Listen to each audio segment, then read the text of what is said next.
जय गुरु जी, शुक्राना गुरु जी, प्यारी गीतांगत को जय गुरु जी।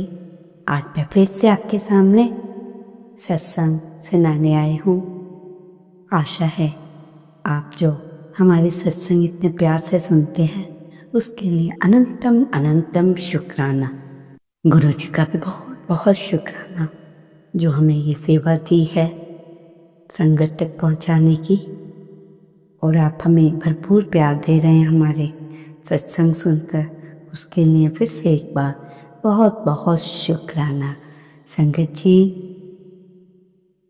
आज गुरु महाराज जी से आज्ञा लेते हुए आप भी मेरे साथ भूलिएगा मंत्र जाप और मन में सोचिए कि सत्संग सुनते ही हमारे सारे पाप नष्ट हो रहे हैं, आपके क्वेश्चंस के आंसर मिल रहे हैं।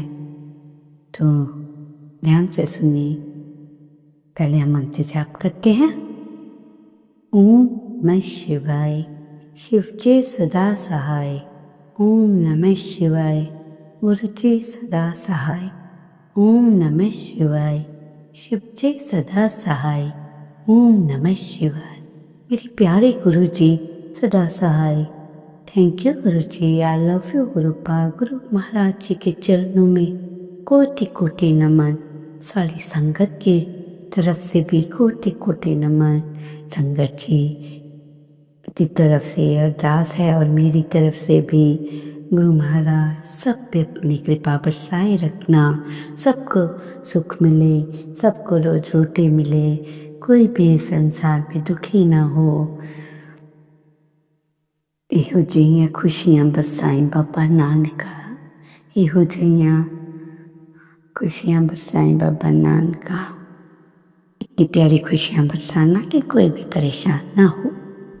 इससे पहले जो गुरु जी के चरणों में लाइक सब्सक्राइब समर्पित करे, उसके घर में सुख समृद्धि की कभी कमी ना करें हमारे प्यारे गुरु जी।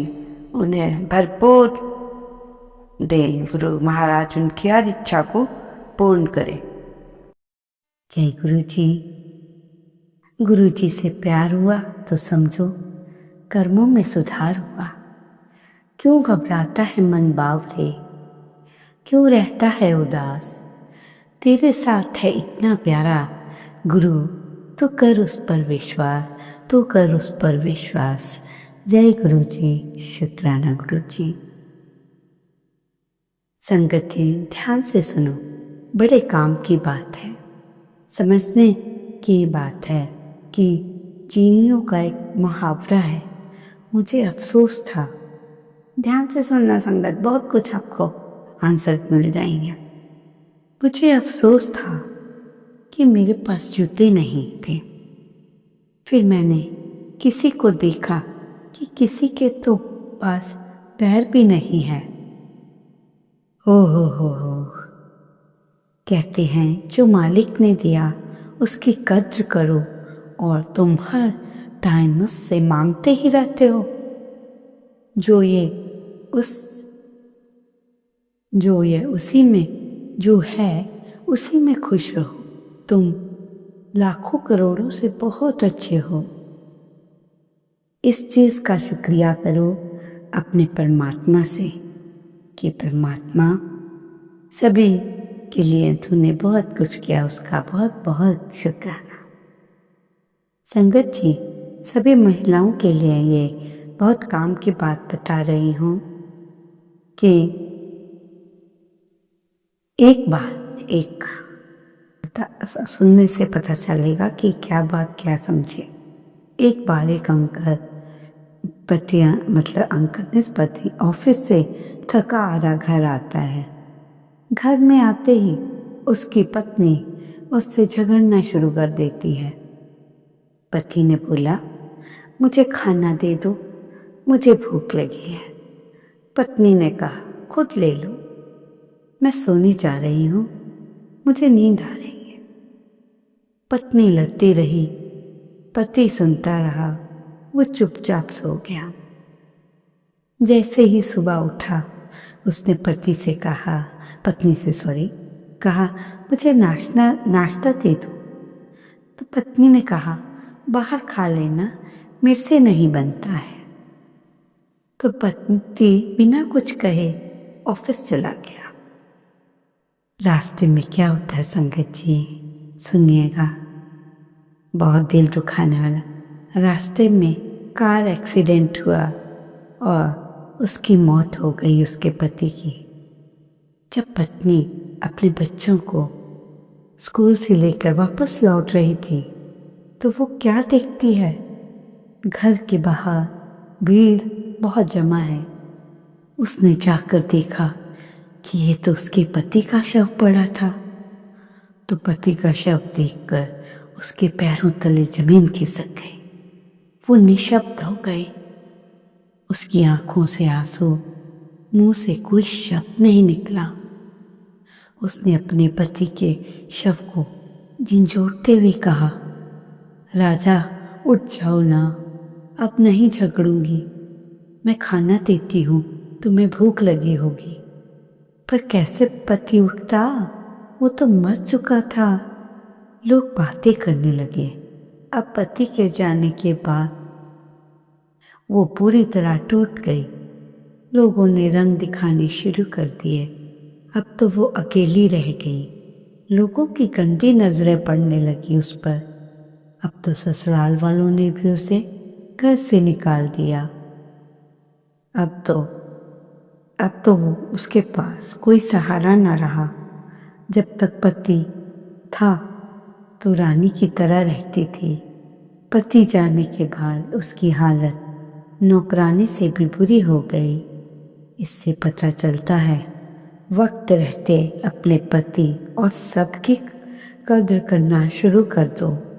जो पति होता है वो पत्नी के सिर का ताज होता है, और जब तक सिर पर ताज होता है पत्नी रानी बनकर रहती है।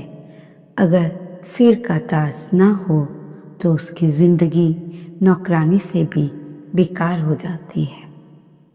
जैसा भी है अपने पति से मत लड़ो, झगड़ो मत, वही तुम्हारी जिंदगी है।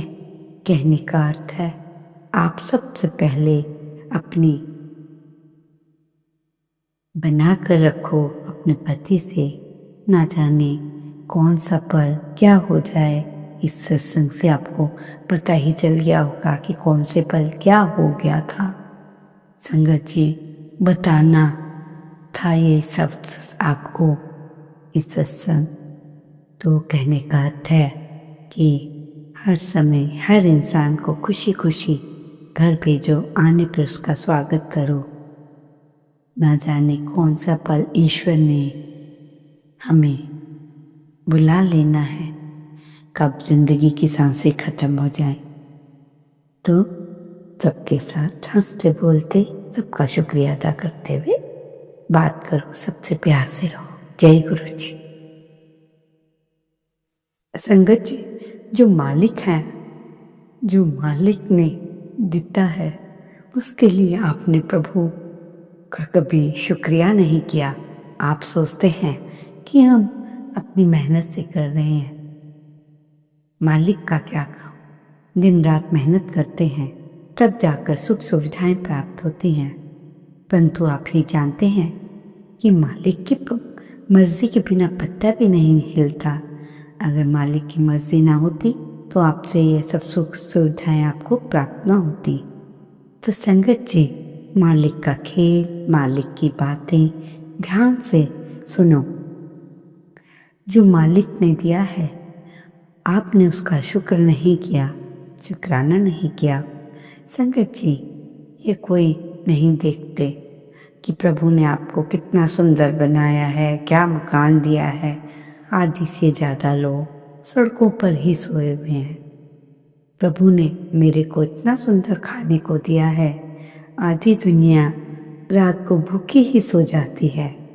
आपके पास इतने जोड़ी कपड़े हैं, आप रोज और भी सिलवा रहे हैं। कई लोगों के पास तो एक जोड़ा भी है जो वो भी फटा पुराना। मेरे पास तो इतनी अच्छी नौकरी है, किसी को चपरासी की भी नौकरी नहीं मिलती।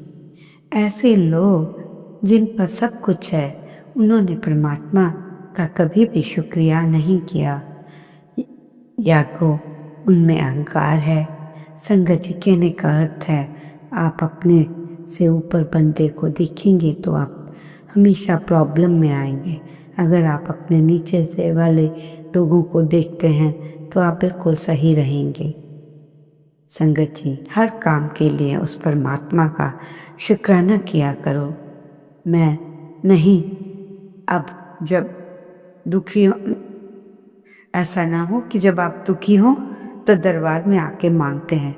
जब काम बन गया तो कौन, मैं कौन। इसलिए सुख दुख दोनों में प्रभु को याद रखो, उस परमात्मा का शुक्रिया रोज करो। आज का दिन देने का शुक्रिया, अपने परिवार के साथ रहने का शुक्रिया, अपने प्रभु के साथ रहने का शुक्राना, ऐसा रोज बोलिए। संगत जी फिर देखिए। संगत जी, किसी ने बाबा से प्रश्न पूछा कि हमारे पास ऐसी कई रूहें हैं जो आपसे बहुत प्यार करती हैं और हम लोग दुनियादारी में फंस कर ही रह गए। जो आपका भजन सिमरन है वो नहीं कर सकते। इसके बारे में बाबा जी ने क्या विचार बताया अपना, वो ध्यान से सुन। बाबा जी कहते हैं, जब आप खाना खा सकते हैं, नहा सकते हैं, ऑफिस जा सकते हैं, यारी दोस्ती में जाते हैं, बैठते हैं, गप्पे मारते हैं, तो क्या आपके पास भजन सिमरन के लिए टाइम क्यों नहीं है? क्यों नहीं कर सकते आप हर चीज़ को टाइम दे रहे हैं। जिसको समय देना चाहिए आप दे ही नहीं रहे। क्या हमारे लिए बुनियादी तौर तरीके ज़्यादा ज़रूरी हो गए हैं और मालिक का शुक्र करना आप भूल गए हैं? करने वाला वो मालिक है। जब सुख देता है दूसरा नया कोई, आपने अपनी ज़रूरत के लिए पूजा पाठ करना है। वो आप मालिक के लिए नहीं कर रहे, अपने लिए कर रहे हो। मालिक नहीं पूछेगा तो कोई भी नहीं पूछेगा आपको। समझ गए ना संगत जी? संगत जी, बहुत ज़रूरी बात जा रही हूँ। जो रसोई है, रसोई में रखा पानी कब बनता है रोग का कारण? कई बार हम समझ नहीं पाते कि कैसे रोग आ रहे हैं। तांबे या स्टील के जग में पानी, मिट्टी के घड़े में पानी रखना शुभ होता है। प्लास्टिक की बोतल में रखा पानी ऊर्जा को बिगाड़ता है। प्लास्टिक की बोतल में इसलिए पानी कभी मत रखिए। और आप रसोई घर में जो पानी रखते हैं उसे उत्तर दिशा में रखें, इससे रोग नहीं टिकता। हर बुधवार को पानी में आप 3 तुलसी पत्ते डालें, तुलसी के पत्ते डालें, वह जल अमृत हो जाएगा। तो आप सबने ऐसा करना है, अपने रोग भगाने हैं। तो संगत जी, ये काम भी बहुत ज़रूरी है कि ये नहीं खाया या कुछ किया, घर को भी सब देखना है। संगत जी, मेरी अच्छाई ही मुझे, ये बहुत तगड़ी बात बता रही हूँ, बहुत अच्छी बात। मेरी अच्छाई ही मुझे बार बार तकलीफ क्यों देती है? समझने वाली लाइन है। मेरी अच्छाई ही मुझे बार बार तकलीफ क्यों देती है? मैं किसी का भी दिल नहीं दुखाता। ये एक अंकल जो गुरु जी के पास बैठकर बोल रहे हैं, मैं किसी का बुरा नहीं चाहता, मैं सबकी मदद दिल से करता हूँ, दिल से हर एक काम करता हूँ, दिल से निभाता हूँ। फिर भी हर बार मैं ही टूटता हूँ। क्यों?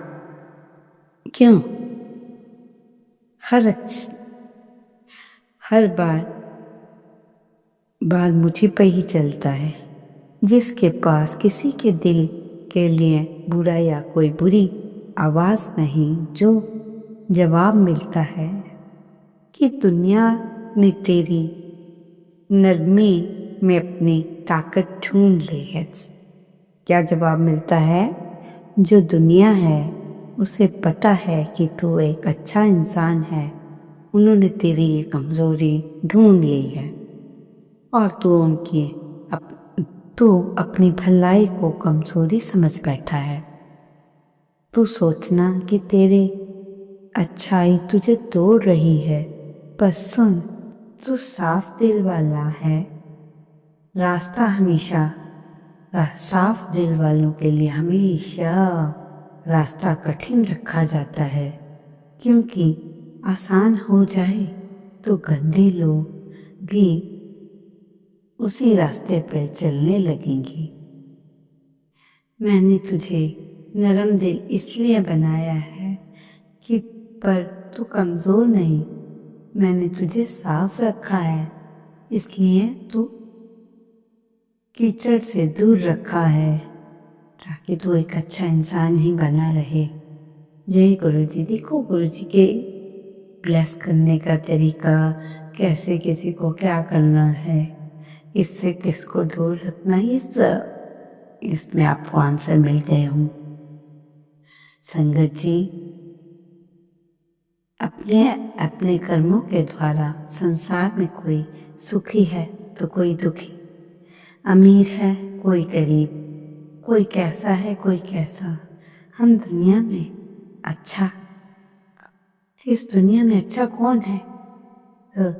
ताल्लुक में रहता है, और ना ही ताल्लुक में भाव ये है कि दुनिया में रहता हुआ भी दुनिया से न्यारा रहे। भाव ये है कि कमल का फूल पानी में रहता है, जब बाहर निकाल दो तो वो सूखे का सूखा। इस तरह जो दुनिया है वो फकीर है। बेटे बेटियां वाले भी धन दौलत वाले हैं, कारोबार वाले हैं। अगर उनका पूरा परिवार बर्बाद हो जाए तो धन दौलत उनके नहीं रहती, उनके चेहरे पर शिकन नहीं पड़ते। मतलब इतना अच्छा बनाया है कि सबको नष्ट हो जाने पे भी ओम नमः शिवाय, शिव के सदा सहाय। ओम नमः शिवाय, गुरु जी सदा सहाय। जय गुरु जी, शुक्राना गुरु जी, अनंतम अनंत शुक्राना।